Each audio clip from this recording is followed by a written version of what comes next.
அருட்பெருஞ்சோதி அருட்பெருஞ்சோதி தனிப்பெரும் கருணை அருட்பெருஞ்சோதி.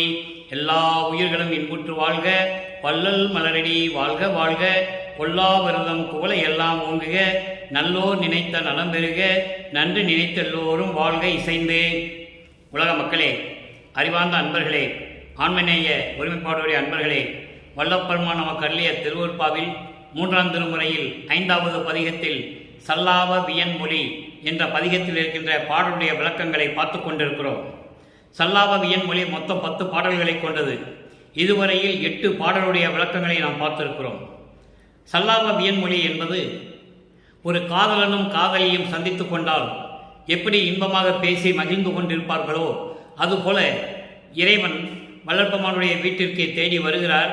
வீட்டிற்குள்ளே அமர்ந்து கொண்டு எப்படியெல்லாம் இன்பமாக பேசிக் கொள்கிறார்கள் என்பதையும், எப்படியெல்லாம் சொற்கள் விளையாடுகின்றன என்பதையும் ஒவ்வொரு பாடலிலும் ஒவ்வொரு விதமாக நாம் பார்த்து கொண்டிருக்கிறோம். இந்த பாடலுடைய விளக்கத்தை பார்ப்பதற்கு முன்னால் இதுவரையில் நாம் பார்த்த பாடலுடைய விளக்கத்தினுடைய சுருக்கம், இந்த சுருக்கத்தை சொன்னால்தான் உங்களுக்கு புரியும். எப்படியெல்லாம் இறைவனை தேடி அலைந்தார் என்பதையும், அதன் பிறகு இறைவனை எப்படி வல்லற்பெருமானை தேடி வீட்டுக்கு வருகிறார் என்பதையும் நாம் பார்த்து கொண்டிருக்கிறோம். வல்லற்பெருமான் அவர்கள் சமயங்களும் மதங்களும் மார்க்கங்களும் சார்ந்து இருந்த காலகட்டங்களில் ஒரு தாயின் வழியாக இந்த மண்ணுலகை வருவிக்க உற்று 8 ஆண்டுகள் வரையிலும், வல்லற்பெருமானை பற்றி பேசும்போது வயதை குறிப்பிட்டு சொல்லக்கூடாது. அவர் ஒவ்வொரு யுகத்திலும் இருந்தவர். வல்லற்பெருமானுக்கு வயதே இல்லை, அதை நீங்கள் புரிந்து கொள்ள வேண்டும். இறைநிலையில் இருக்கின்றவர், இறைவனால் இறைவனாகவே வருவிக்க உற்றவர். திருவருட்பாவிலே அந்த உண்மைகளெல்லாம் நாம் பார்த்திருக்கிறோம். அந்த நிலையிலே இருக்கும்போது இந்த சமயங்களும் மதங்களும் மார்க்கங்களும் சூழ்ந்திருந்த காலகட்டங்களில் ஒரு தாயின் வழியாக இந்த மண்ணுலகை வருவிக்க உற்று 8 ஆண்டுகள் வரையிலும், வருவிக்க உற்று 8 ஆண்டுகள் வரையிலும் இறைவனை காண முடியாமல், அந்த நினைப்பே இல்லாமல் மறைப்பு நிலை இருந்து கொண்டிருக்கிறது. அதன் பிறகு 9வது ஆண்டில் இறைவன் வந்து ஆட்கொண்ட பிறகு இவருடைய மறைப்பு நிலை நீங்குகிறது. மறைப்பு நிலை நீங்கிய உடனே நாம் இறைவனால் வருவிக்க உற்றோம் என்ற நிலை மட்டும் அவருக்கு தெரிகிறது. இறைவனால் வருவிக்க உற்ற நிலை மட்டும் அவருக்கு தெரிகிறது. இறைவன் ஆட்கொண்ட பிறகு வந்து எந்த அருளையும் கொடுக்கவில்லை. அப்போ சமயங்களும் மதங்களும் மார்க்கங்களும் இறைவனை பல பேர்களை அழைத்து கொண்டு, பல இடங்களிலே ஆலயங்களை அமைத்து கொண்டு மக்களை வழிபட செய்து கொண்டிருந்தார்கள். அந்த நிலையில் இருக்கும்போது திருவொற்றியூரில் இருக்கிற இறைவனை, தியாகராஜ பெருமானை பார்க்கலாம் என்று சொல்லி இவர் 9வது ஆண்டில் திருவொற்றியூருக்கு செல்லுகிறார். திருவொற்றியூரில் செல்லும்போது இவருக்கு காட்சி கொடுத்து இறைவன் மறைந்து விடுகிறார். அதன் பிறகு இறைவனை பார்ப்பதற்காக அவர் பவனி வரும்போது தெருவிலே நின்று கொண்டிருக்கிறார். பவனி வரும்போது இறைவன் திருவொற்றியூரில் இருக்கின்ற தியாகராஜ பெருமான் இவரை பார்த்து தெருவழியாக ஓடுகிறார். தெருவழியாக ஓடும்போது இவரும் பின்னாலேயே ஓடுகிறார். ஓட்டத்தை பிடிக்க முடியவில்லை, இறைவனுடைய ஓட்டத்தை பிடிக்க முடியவில்லை. அப்போ அவர் மனம் வேதனைப்பட்டு நமக்கு காட்சி கொடுக்கிறார், பேசவில்லை, தெருவழியாக ஓடுகிறார் நம்மளை பார்த்தவுடனே என்று நினைத்து நாரையையும் கிளிகளையும் தூது அனுப்புவார். தன் உள்ள குமுறலை, எப்படியெல்லாம் வேதனைப்படுகிறார் என்பதை அவைகளிடம் சொல்லி நாரையிடம் சொல்லி அனுப்புவார். பதில் வராது. அதுக்கப்புறம் கிளிகளையும் தூது அனுப்புவார், இறைவனிடம் தூது அனுப்புவார், பதில் வராது. இந்த நிலையில் இருக்கும்போது உள்ளம் அவரிடம் சொல்லும், அவனை இப்படியெல்லாம் தெரிந்து கொண்டு காதலிக்கிறாயே, என்ன லாபத்தை நீ பெறப்போகிறாய், என்ன பலனை பெறப்போகிறாய் என்று சொல்லி உள்ளம் சொல்லும். அப்போ இவர் சொல்லுவார், அவர் உடுக்க உடை இருந்தாலும் பரவாயில்லை, உடுக்க உடை என்றாலும் பரவாயில்லை, உண்ண சோறு கிடைக்காமல் பிச்சை எடுத்தாலும் பரவாயில்லை, சுடுகாட்டிலே இருந்து கொண்டு அதாவது எரிந்த பிணங்களினுடைய சாம்பலை உடம்பு மூலம் பூசிக்கொண்டிருந்தாலும் பரவாயில்லை, நான் அவனை காதலிக்கிறேன் என்று சொல்லுவார். அப்படி என்றால் உலக மக்களுக்கு என்ன தெரிவிக்கிறார் என்றால், நான் இறைவன் மீது அவ்வளவு காதல் கொண்டுள்ளேன் என்று உலக மக்களுக்கு தெரிவிக்கிறார். இந்த நிலைகளெல்லாம் மாறும்போது அடுத்த நிலைக்கு வரும்போது, ஏனென்றால் அருட்பெருஞ்சோதி ஆண்டவர் இந்த 51 ஆண்டுகளையும் தன் மகனை வருவிக்க செய்து 51 ஆண்டுகள் வரையிலும் அவருக்கு 8 பிரித்து 8 ஆண்டுகளாக பிரித்து அருளை கொடுக்கிறார். முதல் 8வது ஆண்டிலே என்ன நடந்தது, 2வது 8 ஆண்டிலே, அதாவது 16வது ஆண்டு வருவிக்கூற்று 16 ஆண்டிலே என்ன நடந்தது, அதன் பிறகு 3வது 8 24, 17வது ஆண்டிலிருந்து 25வது ஆண்டுகளுக்குள் என்ன நடந்து கொண்டிருந்தது என்பதை தான் இப்போ நாம் பார்த்து கொண்டிருக்கிறோம் 3ஆம் திருமுறையிலே. அப்போ இப்போ இறைவன் இவரை தேடி வருகிறார். அதான் சல்லாபவியன் மொழியிலே நாம் பார்த்து கொண்டிருக்கிறோம். இப்போ இறைவன் இவரை தேடி வருகிறார் என்பதையும், அப்படிப்பட்ட இறைவன் எங்கே இருக்கிறார் என்பதையும், எப்படியெல்லாம் இறைவனிடம் இவர் பேசினார், மகிழ்ந்து கொண்டிருந்தார் என்பதையும் இந்த பாடல்களிலே நமக்கு அருளி இருக்கிறார்கள். நம்மளை எல்லாம் படைத்து காத்து கொண்டிருக்கின்ற அருட்பெருஞ்சோதி ஆண்டவராகிய வள்ளற்பெருமான் அவர்கள். அப்போ அவருக்கு சுத்த சன்மார்க்கம் தெரியாது. அதை மட்டும் நீங்கள் நல்லா மனசில் வச்சுக்கணும். சமயங்களும் மதங்களும் மார்க்கங்களும் இருந்த நெறிகளிலே பின்பற்றி கொண்டு இருந்தார் என்பது உண்மை. அப்போ அவருக்கு சுத்த சன்மார்க்கம் தெரியாது. அருட்பெருஞ்சோதி ஆண்டவர் யாருன்னு தெரியாது. அப்போ அவருக்கு நல்லா புரிஞ்சுக்கணும் நீங்கள். இப்போ இந்த நிலையில் இருந்து கொண்டு எப்படியெல்லாம் இறைவனிடம் சொல்லுகிறார், பேசுகிறார் என்பதை இப்போ நம்ம பார்க்க போகிறோம். இந்த பாட்டுடைய விளக்கத்தை பார்த்த பிறகு சமரச சுத்த சன்மார்க்கத்தை தன் தந்தை அருட்பெருஞ்சோதி ஆண்டவரிடம் பெற்ற பிறகு இறைவன் ஒருவனை, அவன் அருட்பெருஞ்சோதி, சமரச சுத்த சன்மார்க்கத்தின் தலைவன், படலூரிலே இருக்கின்ற இறைவன், அந்த இறைவனிடம் எப்படியெல்லாம் அருளை பெற்றுக் கொண்டார் என்பதை பின்னாலே பார்க்க போகிறோம்.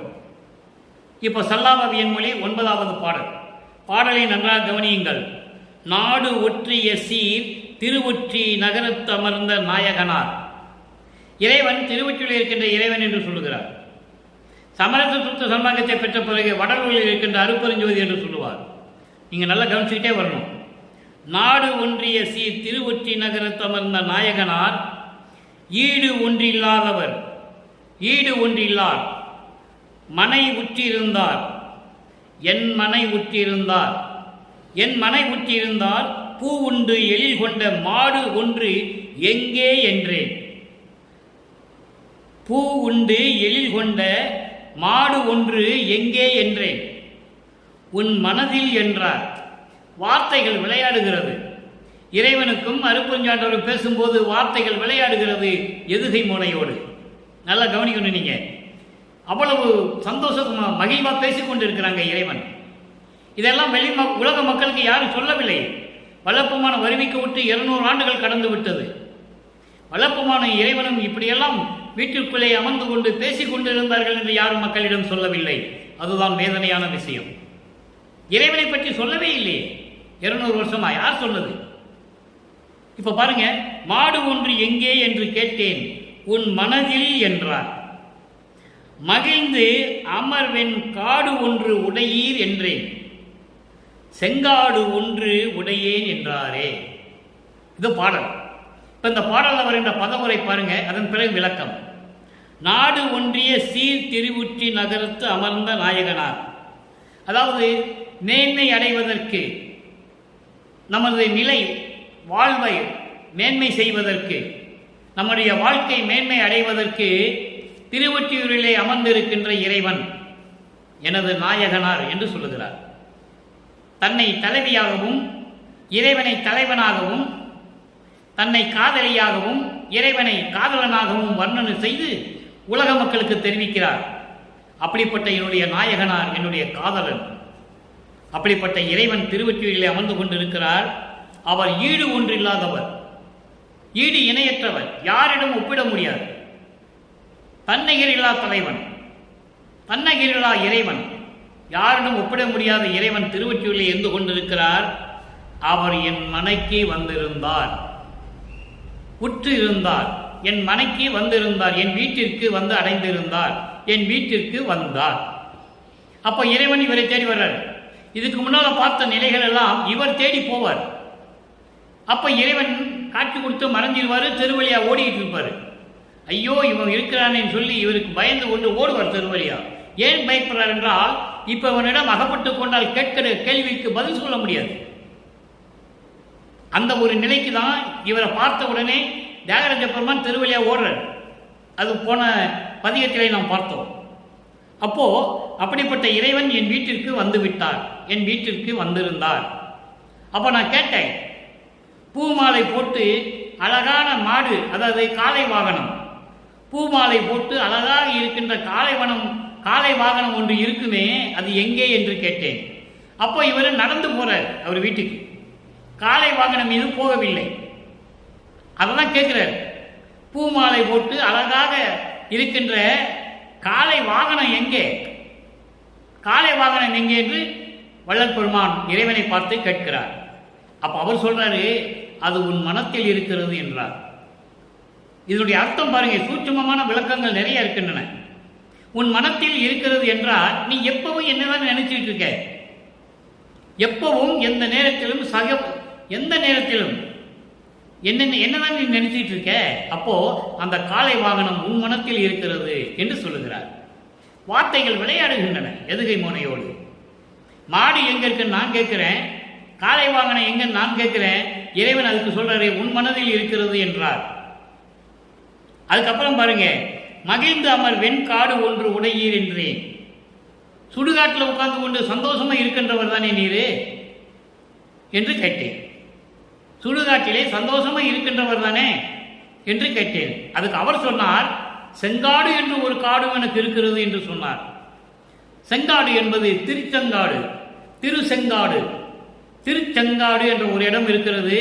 அதுவும் அந்த காடும் எனக்கு சொந்தமானது என்கிறார். இவர் சுடுகாடு உனக்கு இருக்குதுன்னு சொல்றாரு. அவரு எனக்கு திருச்செங்காடு என்ற ஒரு காடும் இருக்கிறது என்று சொல்லுகிறார் என்று சொல்லி இந்த பாடலிலே நமக்கு அருளி இருக்கிறார்கள். இதன் மூலம் உலக மக்களுக்கு என்ன தெரிவிக்கிறார்? இறைவன் வல்லப்பமானவர்கள் என்ன தெரிவிக்கிறார் என்றால், உலக மக்களே, என்னை அலைக்கலைத்த, என்னை தெரு தெருவாக சுற்றி திரிய வைத்த இறைவன், காட்சி கொடுக்காமல் இருந்த இறைவன், தெருவழியாக என்னை பார்த்து ஓடிய இறைவன் இப்போ என் வீட்டிற்கு வந்தார். அவரை பார்த்து காளை வாகனம் என்று எங்கே என்று கேட்டேன்.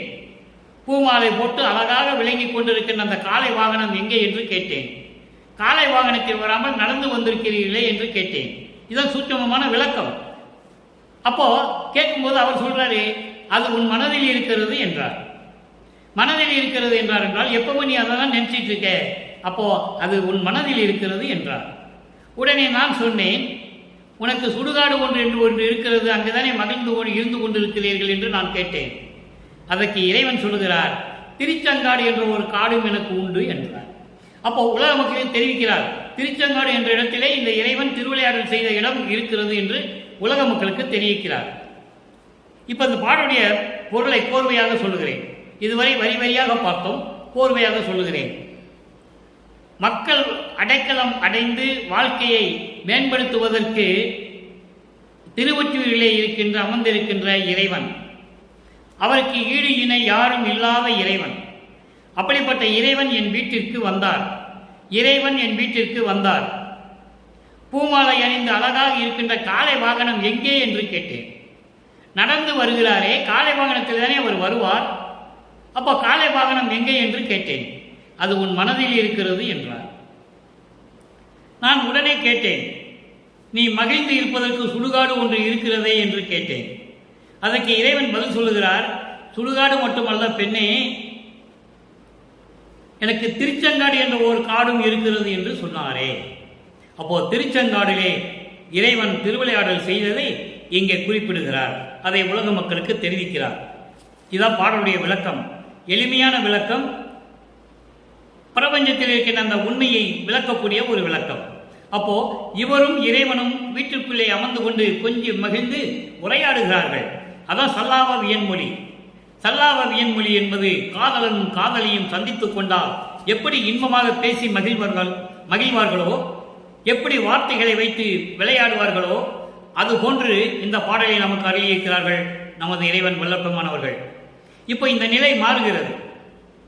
சமயங்களும் மதங்களும் மார்க்கங்களும் இல்லாத ஒரு மார்க்கத்தை உருவாக்கி, சமரச சுத்த சன்மார்க்கத்தை உருவாக்கி தன் மகனிடம் கொடுக்கிறார் அருட்பெருஞ்சோதி. அப்போ அந்த பழைய நிலைகள் மாறிவிட்டது. அப்போ சமயங்களும் மதங்களும் மார்க்கங்களும் சாராத சுத்த சன்மார்க்கத்தில் இருந்து கொண்டு இறைவனை எப்படி நமது வல்லப்பமானவர்கள் வேண்டுகிறார் என்பதையும், சமயங்களிலும் மதங்களிலும் மார்க்கங்களிலும் இருந்தபோது தான் பட்ட துயரங்களையும் அவற்றையெல்லாம் நீக்க வேண்டும் என்பதையும், சுத்த சன்மார்க்கத்தை பெற்ற பிறகு எப்படியெல்லாம் அருள வேண்டும் என்று இறைவனிடம் விண்ணப்ப வைக்கிறார் என்பதையும் நாம் படிப்படியாக பார்க்க போகிறோம். நன்றாக கவனிச்சுட்டே வரணும். அவர் சொல்லுவது உலக மக்களுக்கு தெரியப்படுத்துவது. நீங்கள் நல்லா புரிஞ்சுக்கணும். அவர் பாட்டு படித்தாரே அப்படின்றது மட்டும் அல்ல, உலக மக்களுக்கு தெரிவிக்கிறார். பாடல் மூலமாக உலக மக்களுக்கு தன்னுடைய நிலையையும் தன்னுடைய கடவுள் நிலையையும் உலக மக்களுக்கு தெரிவிக்கிறார்.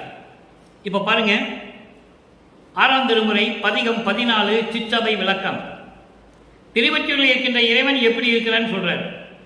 காலை மீது வாகனம் கொண்டவர், திருநூறு பூசியிருப்பார், மண்டை ஓடுகளை எல்லாம் கழுத்திலே மாட்டிக்கொள்ளுவார், இப்படியெல்லாம் சொல்வார். சுத்த சன்மார்க்கத்தை பெற்ற பிறகு இந்த சமயங்களிலும் மதங்களிலும் மார்க்கங்களிலும் இந்த குறியீடுகள்லாம் இருக்காது. திருநூறு இருக்காது, மண்டை ஓடு இருக்காது, எதுவுமே இருக்காது. தீபம் மட்டும்தான் இருக்கும். தீபத்தை போய் திருநூறு பூச முடியுமா? முடியாது, சுடும்.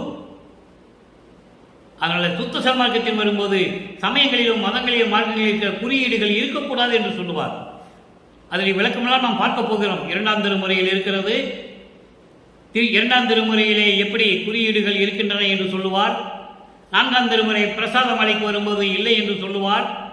6ஆம் திருமுறைக்கு வரும்போது அறவே ஒழிக்க வேண்டும் என்று சொல்லுவார். அதெல்லாம் நம்ம பார்க்க தான் போகிறோம். இப்போ சிற்றபை விளக்கம் 9வது பாடல். அதாவது சமயங்களும் மதங்களும் மார்க்கங்களும் சூழ்ந்திருந்த காலகட்டங்களில் 3ஆம் திருமுறையில் 5வது பதிகத்தில் சல்லாப வியன்மொழியில் 9வது பாடலை இப்போ நாம் பார்த்தோம். அதில் இருக்கின்ற விளக்கத்திற்கு சுத்த சன்மார்க்க விளக்கம் இங்கே 9வது பாடல், அங்கே 9வது பாடல், இங்கே பூரணமான விளக்கம் 9வது பாடல். பத்தியம் சிறிதும் உற்றிலே உன்பால் பத்தி ஒன்று இல்லை, பரம நின் கருணை மத்தியம் பெற வந்து நிற்கின்றேன், வள்ளலே வள்ளலே உன்றன் மனக்குறிப்பு அறியே, எத்தி அஞ்சலை என அருளாயேல் ஏழையேன் உயிர் இழப்பன் உன் ஆணை, சத்தியம் புகன்றேன் வடல் அரசே, சத்திய சபை தனி பெரும்பதியே. இது பாடல். இந்த பாடலுடைய விளக்கம் பாருங்க. பத்தியம் சிறிதும் உற்றிலேன். பத்தியம் என்பது விரதம் இருப்பது. விரதம் இருப்பது என்பது தவம் இருந்து விரதம் இருக்கிறது.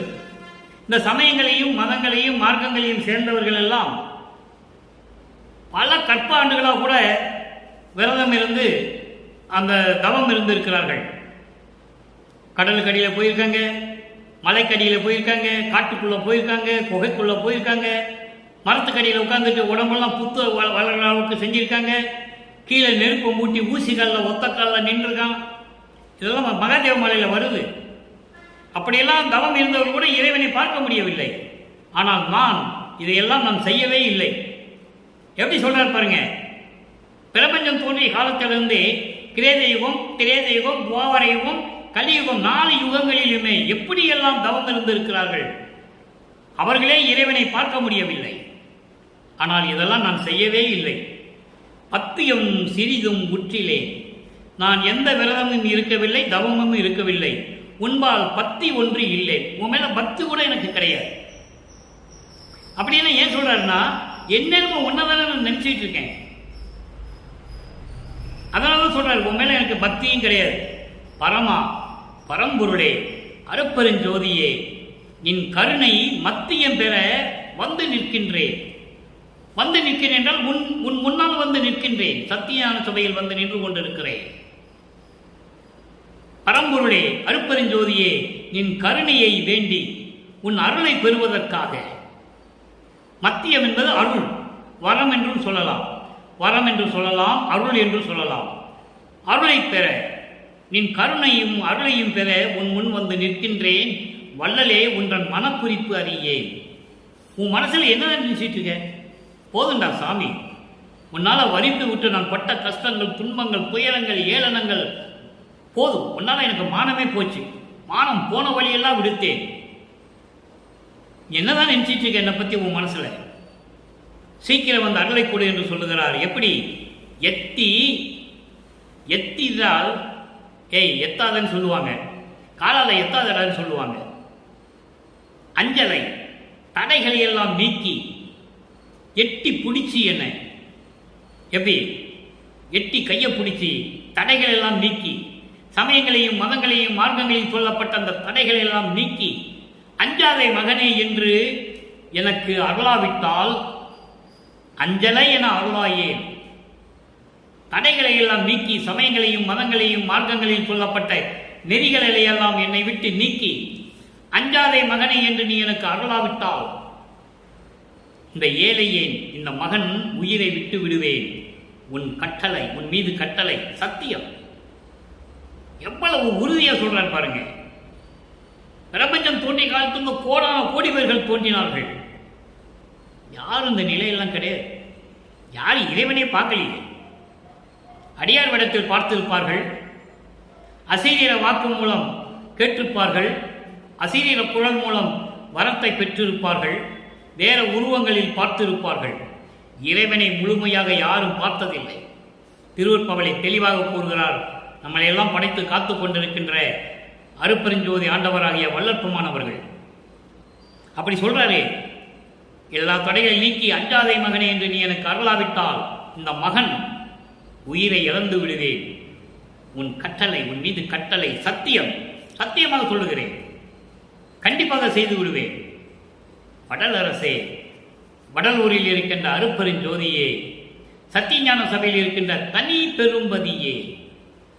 ஏன் தனி பெரும்பதின்னு சொல்றேன்னு நீங்க புரிஞ்சுக்கணும்.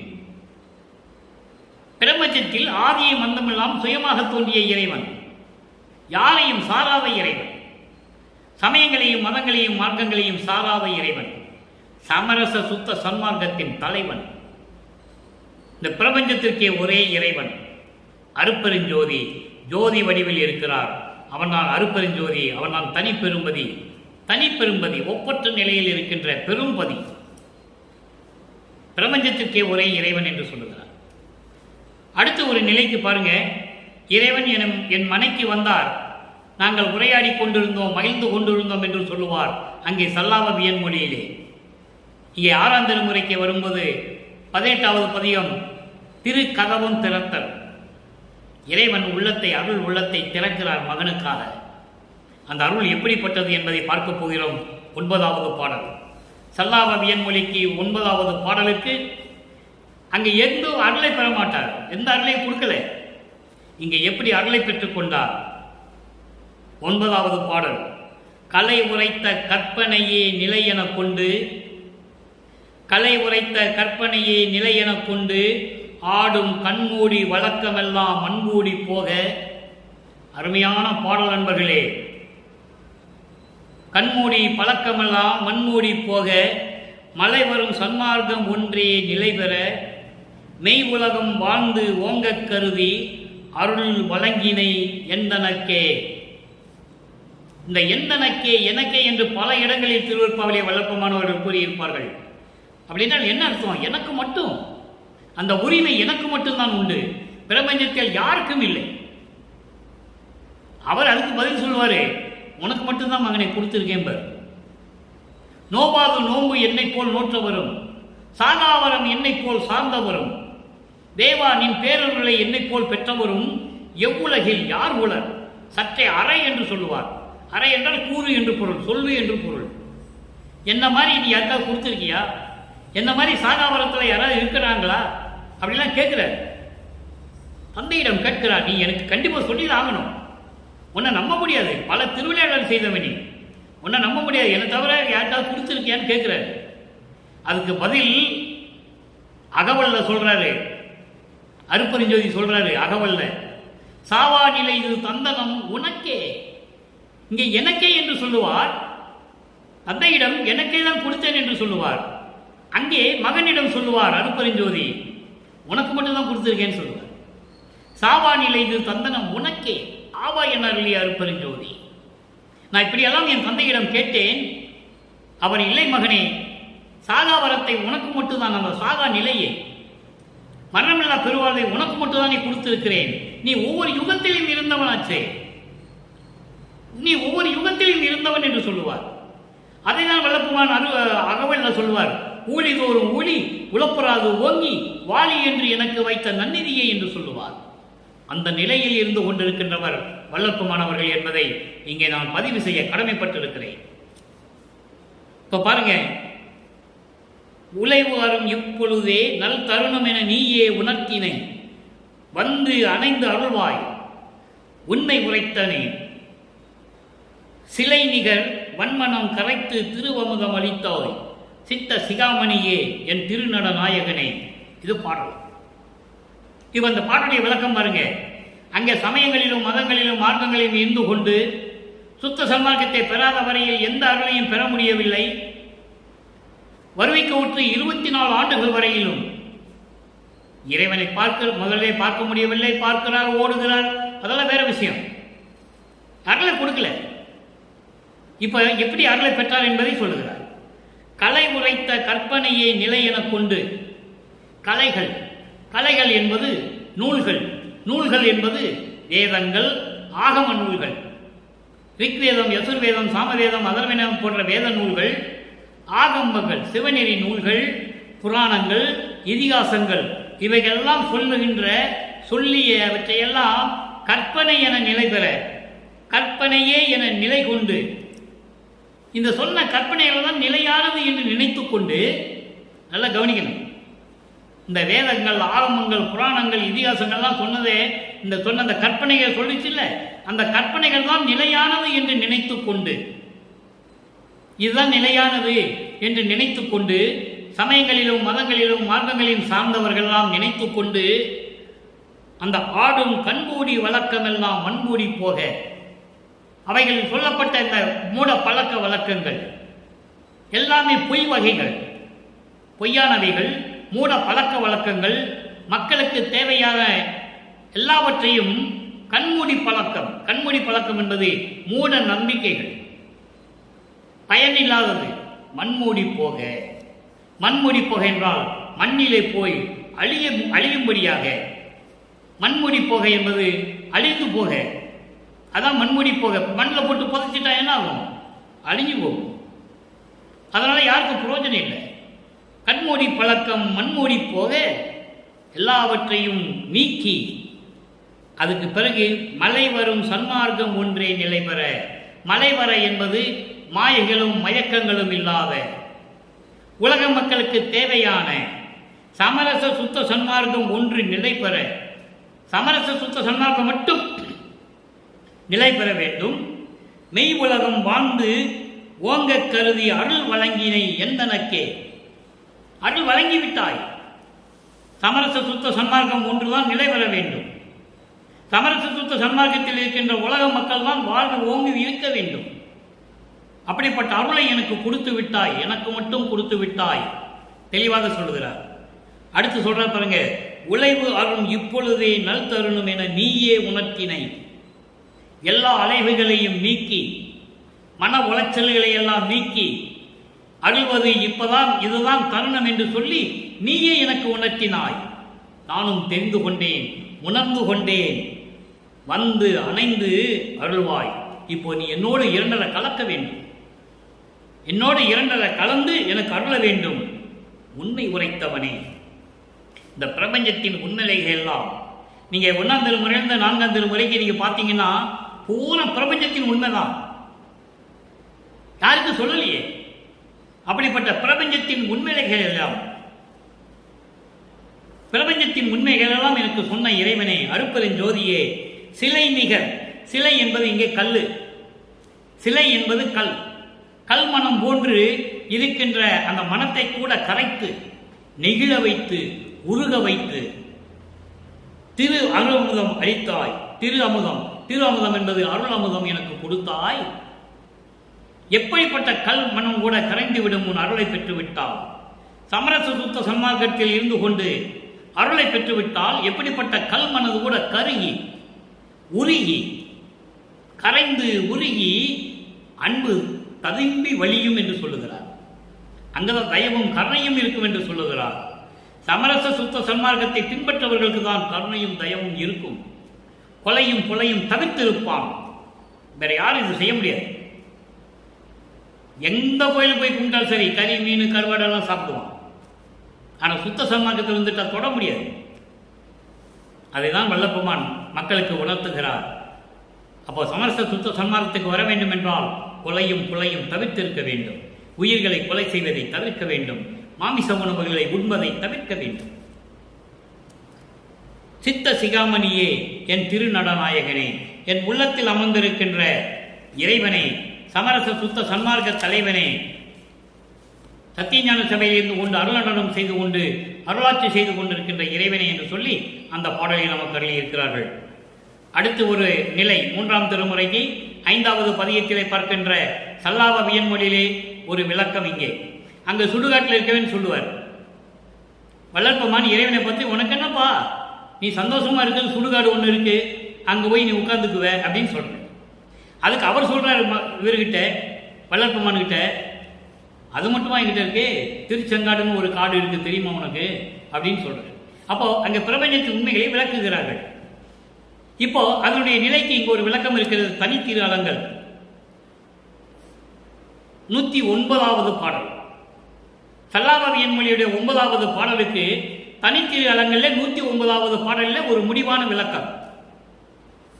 எப்படி அருளை பெற்றுக் கொண்டார், எப்படி அருள் வேண்டும் என்று கேட்கிறார். மறுபடியும் சொல்றார் பாருங்க, தனித்துணையாய் எந்தனை தாங்கிக் கொண்டு, துணையாய் என்றனை தாங்கிக் கொண்டு என்றன் மனித உடம்பு அழியாவாரே, கனித்துணையாம் இன்னமுதம் தந்து எனக்கே எல்லாமும் வல்ல சித்தி தன்னையும் தந்து, எல்லா வல்ல சித்தி தன்னையும் தந்து உள்கலந்தான் தான், உள்கலந்தான் தான் என்று சொல்லுகிறார். தான் என்றால் என்ன? இறைவன் அருட்பெருஞ்சோதி. தான் என்றால் அருட்பெருஞ்சோதி. அதாவது எனக்கு தனித்துணையாக இருந்து, என் உயிர் உறவாக இருந்து,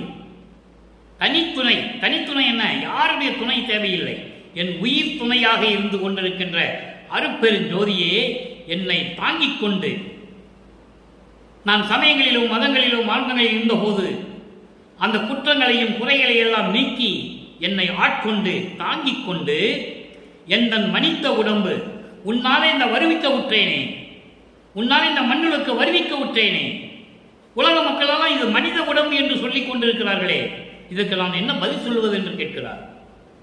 உன்னிடம் நான் அம்மையிலே என்று சொல்லுவார். விண்ணுலகத்திலே உன்னிடம் நான் அடியவனாக இருந்தவன். அப்படிப்பட்ட என்னை இந்த மண்ணுலகத்திற்கு ஒரு தாயின் வழியாக கொண்டு வந்ததினால் உலக மக்களால் இது மனித உடம்பாக வந்தவன் தானே என்று சொல்லுகிறார்கள். இது நியாயமா? இது தர்மமா? இது தகுமா? அப்ப நீ என்ன பண்ணணும்? இந்த மனித உடம்பை அழியாவாரே, இந்த மனித உடம்பை அழியா உடம்பாக்க வேண்டும் நீ. அது மட்டுமல்ல, கனித்துணை என்பது சிவ அனுபவ துணையோடு. சிவ அனுபவ துணை என்பது என்ன? இறைவன். சிவ அனுபவம் என்பது இறைநிலையில் இருக்கின்றவன், 16வது நிலையில் இருக்கின்றவன். சரிய கிரிய யோகம் ஞானம் இந்த 16வது நிலை. 12வது நிலை சரிய கிரிய யோகம். இந்த முன்னாங்க 12 வரைக்கும் சமயங்களையும் மதங்களையும் மார்க்கங்களையும் சார்ந்தது. ஞான சரியிலிருந்து தொடங்குகிறது மரணமில்லா பெருவாழ்வு, சுத்த சன்மார்க்கம். அப்படி சிவ அனுபவத்தில் இருக்கின்ற அருள் அமுதம் தந்து, அந்த நிலைக்கு நான் போக வேண்டும் என்றால் நீ அருள் அமுதம் கொடுக்க வேண்டும். அருள் அமுதம் தந்து எனக்கே எல்லாமும் வல்ல சித்தி தந்தனையும், வல்ல சித்தி தன்னையும், எல்லா வல்ல சித்திகள், ஏம சித்தி, சாகா கல்வி, அதன் பிறகு தத்துவங்களை நிகரம் செய்தல், அந்தங்களை கடத்தல், இப்படியெல்லாம் நிறைய இருக்கு. அப்ப எல்லா வல்ல சித்தியையும் எனக்கு கொடுத்து இறைவன் என் உள்ளே கலந்தான். தான் அருட்பெருஞ்சோதி ஆண்டவரின் உள்ளத்தில் கலந்து கொண்டான் என்று சொல்லுகிறார். பிரபஞ்சத்தில் எந்த முனிவனும் எந்த ரிஷியும் சொன்னதில்லை. இறைவன் என் உள்ளத்தில் கலந்து கொண்டான் அருட்பெருஞ்சோதி என்று சொல்லுகிறார். அடுத்த ஒரு நிலை, கடைசி நிலை, ஆடேடி பந்து, 116வது பதிகம். ஆடேடி பந்து என்பது தோழிகள் பந்து விளையாடுவது போல உள்ளத்தை தோழியாக வர்ணனை செய்து உலக மக்களுக்கு தெரிவிக்கிறார். அதான் ஆடேடி பந்து. 9வது பாடல் சல்லாப வியன்மொழியினுடைய இறுதி விளக்கம், முடிவான விளக்கம். 9வது பாடல். ஈரமும் அன்பும் கொண்டு இன்னருள் பெற்றேன். அற்புதம். இறைவனிடம் எப்படி அருளை பெற்றுக் கொண்டேன் என்று சொல்கிறார்.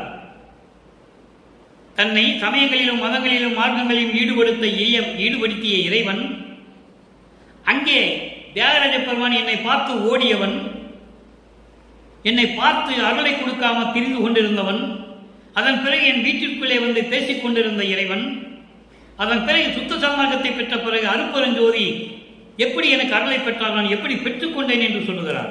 நல்லா புரிஞ்சுக்கணும். நீங்க அதையே பிடிச்சிட்டு தொங்கிட்டு கூடாது. ஏன்னா அப்படிதான் சொல்லிட்டு இருக்காங்க இது வரைக்கும். வள்ளற்பெருமான் திருநூறு பூசினாரு, உத்தராகட்சி போட்டிருந்தாரு, திருவொற்றியூருக்கு போனார், அங்கே போனார், இங்கே போனார், அப்படியே கண் நிறைய தண்ணி வடி அப்படியே உருகினார். அதெல்லாம் கிடையாது. அது நிலை மாறிவிட்டது. சுத்த சமாஜத்தை பெற்ற பிறகு எப்படி, அதான் நீங்கள் எடுத்துக்கணும். அப்போதான் வல்லபெருமானுடைய இறைநிலை, கடவுள் நிலை, முடிவான நிலை. தந்தையும் மகனும் சேர்ந்து திருவிளையாடல் செய்கிறார்கள் உலக மக்களுக்காக, அவ்வளவுதான்.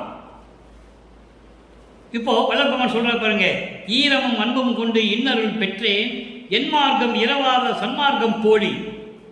உள்ளத்தை தோழியாக வர்ணனை செய்து உலக மக்களுக்கு தெரிவிக்கிறார்.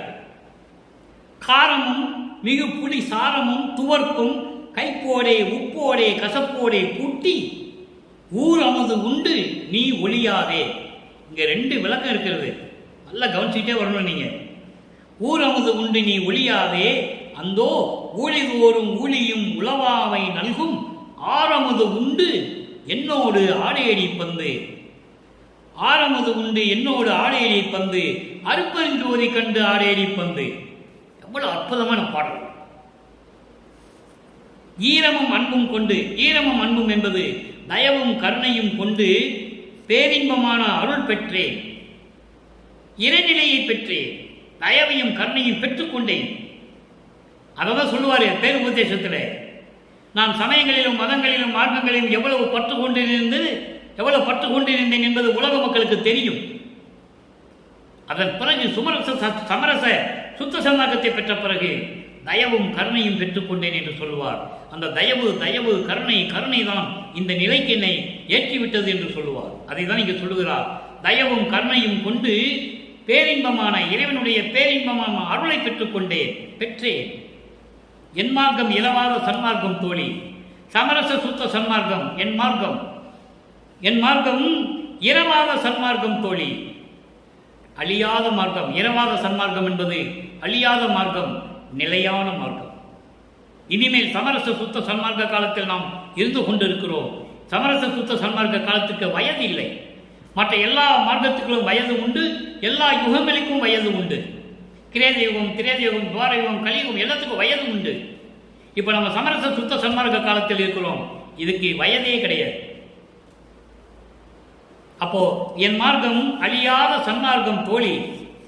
பாருங்க, கசப்பு, புளிப்பு, காரம், துவப்பு, இனிப்பு, உப்பு எல்லாத்தையும் ஒன்றா சேர்த்து உலகியல் அமுது, ஊரமுது என்பது உலகியல் அமுது, உலகியல் உணவு உண்டு நீ அழிந்து போகாதே.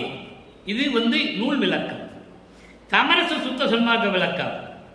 இப்படி இந்த கசப்பும் புலிசாரும் துவர்ப்பும் ஓப்பும் இருக்கின்ற இந்த சமயங்களிலும் மதங்களிலும் மார்க்கங்களிலும் இருந்த நெறிகளை பின்பற்றி கொண்டு நீ அழிந்து போகாதே. துன்பங்களையும் துயரங்களையும் மாயைகளையும் மயக்கங்களையும் இச்சைகளையும் கொண்டுள்ள இந்த சமயங்களையும் மதங்களையும் மார்க்கங்களையும் பற்றி கொண்டு நீ அழிந்து போகாதே என்று சொல்லுகிறார். அதைத்தான் இங்கே உதாரணமாக சொல்லுகிறார். இந்த கசப்பு, புளி, காரம், உப்பு என்று சொல்லுகிறார். இப்படியெல்லாம் உலகியல் உணவு உண்டு நீ அழிந்து போகாதே என்று சொல்லுகிறார். அது சுத்த சன்மார்க்கத்தினுடைய விளக்கம். சமயங்களிலும் துன்பங்களையும் துயரங்களையும் ஊழ்வினைகளை எல்லாம் கொண்டு பெற்றுக்கொண்டு துயரங்களையும் மாயங்களையும் எல்லாம் அனுபவித்துக் கொண்டு உலக விடயங்களை எல்லாம் விட்டு கொடுக்காமல் பற்றி கொண்டு பந்த பாசங்களில் இருந்து கொண்டு நீ அழிந்து போகாதே என்று சொல்லுகிறார். உள்ளத்தை தோழியிடம் சொல்லுவது போல, உள்ளத்திடம் சொல்லுவது போல உலக மக்களுக்கு தெரிவிக்கிறார். எனவே உலக மக்களே, சமரச சுத்த சன்மார்க்கத்தில் இருந்து கொண்டு நீங்கள் இறைவனுடைய அருளை பெற வேண்டும், இறைவனுடைய பொருளை பெற வேண்டும், செல்வங்களை பெற வேண்டும், நோயற்ற வாழ்வை நீங்கள் வாழ வேண்டும், மரணமில்லா பெருவாழ்வை நீங்கள் பெற்றுக்கொள்ள வேண்டும் என்று உலக மக்களுக்கு தெரிவிக்கிறார் இந்த பாடலின் மூலமாக. அதை நீங்கள் நல்லா புரிஞ்சுக்கணும். அதுக்கப்புறம் பாருங்க, ஊழி ஒரு ஊழியும் உளவாமை நல்கும். நீ ஒவ்வொரு யுகத்திலும் கூட, ஊழி என்பது யுகம், ஒவ்வொரு யுகத்திலும் உளவாமை நல்கும். உளவாமை நல்கும் என்பது அழியாமல் இருக்கக்கூடிய கொடுக்கக்கூடிய பூரண அருளமுது உண்டு என்னோடு ஆடேடி பந்து. பூரண அருளமுது எப்ப கிடைக்கும்? சமரச சுத்த சன்மார்க்கத்தில் கிடைக்கும், வேற எங்கேயும் கிடைக்காது. இறைவனுடைய அருள் பூரணமாக வேண்டும் என்றால் சமரச சுத்த சன்மார்க்கத்தில் இருக்க வேண்டும். அதை இங்கு சொல்றாரு. ஊழிதோறு ஊழி, எந்த யுகமாக இருந்தாலும் சரி, ஒவ்வொரு யுகத்திலும் நமக்கு அழியாமை வேண்டும் என்றால் அந்த அழியாமையை கொடுக்கக்கூடிய சுத்த சன்மார்க்கம் என்னும் ஆழமது உண்டு என்னோடு ஆடேடி பந்து. அப்போ என்னோடு இருந்து கொண்டு மகிழ்ந்து கொண்டு இருப்பாயாக என்று சொல்லி உள்ளத்திடம் சொல்லுகிறார். அதான் ஆடேடி பந்து என்ற தலைப்பிலே தோழிகள் விளையாடுவது போல உள்ளத்திடம் சொல்லி உலக மக்களுக்கு தெரிவிக்கிறார். அப்ப சுத்த சன்மார்க்கத்தில் வந்து இணைந்து கொள்ளுங்கள் உலக மக்களை என்று சொல்லுகிறார். ஆரம்பம் உண்டு என்னோடு ஆடேடி பந்து, அருப்பெருஞ்சோதியை கண்டு ஆடேடி பந்து. அருப்பெருஞ்சோதி ஆண்டவரை பார்த்து நாம் மகிழ்வோடு இருக்கலாம், சமரச சுத்த சன்மார்க்கத்தை பெற்றுக்கொண்டால் இறைவனை பார்க்கலாம் என்று சொல்லுகிறார். அதான் அருப்பெருஞ்சோதியை கண்டு ஆடேடி பந்து. இறைவனை பார்த்துக் கொள்ளலாம், இறைவனுடைய பேசலாம், இறைவனுடைய அருளை பெற்றுக் கொள்ளலாம். ஆக உலக மக்களே சமரச சுத்த சன்மார்க்கத்தில் இருந்து கொண்டு நீங்கள் இப்படியெல்லாம் இருக்க வேண்டும் என்று சொல்லி உலக மக்களுக்கு தெரிவிக்கிறார். அதுக்கடுத்து 117வது பதிகம் ஞான மருந்து. மருந்து என்பது இறைவனை சொல்லுவதுதான், அமுதம் போன்ற இறைவன் என்று பொருள். அது சொல்வாரு, என் உயிருக்கு அன்பான மருந்து, அன்பான மருந்து கலந்து என் உயிருக்கு உள்ளே இருந்த மருந்து, என் உயிரை காக்கும் மருந்து, என்றும் என் உயிராகிய இன்ப மருந்து. இறைவனை மருந்து என்ற நிலையை சொல்லுகிறார். எனக்கு உயிருக்கு உயிரான மருந்து, என் உயிருக்கு இன்பமான மருந்து, என் உள்ளத்திலே கலந்து கொண்டு என் உயிரை காத்து கொண்டிருக்கின்ற மருந்து, என் உயிருக்கு உயிரான மருந்து என்று சொல்லி இந்த பாடலை நமக்கு அருளியிருக்கிறார்கள். எனவே அன்பர்களே, இன்று நாம் பார்த்த சல்லாவ வியன்மொழி 9வது பாடலுக்கு, அதாவது சமயங்களும் மதங்களும் மார்க்கங்களும் சூழ்ந்திருந்த காலகட்டங்களில் எப்படியெல்லாம் அவர் இருந்தார் என்பதையும், அதன் பிறகு சமரச சுத்த சன்மார்க்கத்தை பெற்ற பிறகு இறைவனுடைய அருளை பெற்றுக்கொண்டு எப்படி அருப்பெருஞ்சோதி ஆண்டவரானார். இறைவனை இவரோட கலந்துட்டார்ல, இவரு போய் கலக்கல. நல்லா கவனிக்கணும் நீங்க. அப்ப வந்தவர் யார்? இந்த 51 வருடங்கள் இந்த உலகிலே இருந்தது யார்? அருப்பெருஞ்சோதி. திருவிளையாடல் செய்கிறார்கள், அவ்வளவுதான். வல்லப்பெருமான் என்ற ஒரு தனி மனிதன் அல்ல, அவர் அந்த ரூபத்தில் வல்லப்பெருமான் என்ற பெயரில் இங்கே நடமாடிக்கொண்டிருந்தார் அருப்பெருஞ்சோதி ஆண்டவர் என்பதை கூறிக்கொண்டு இந்த வள்ளலார் ஊழியன் விடைபெறுகிறேன்.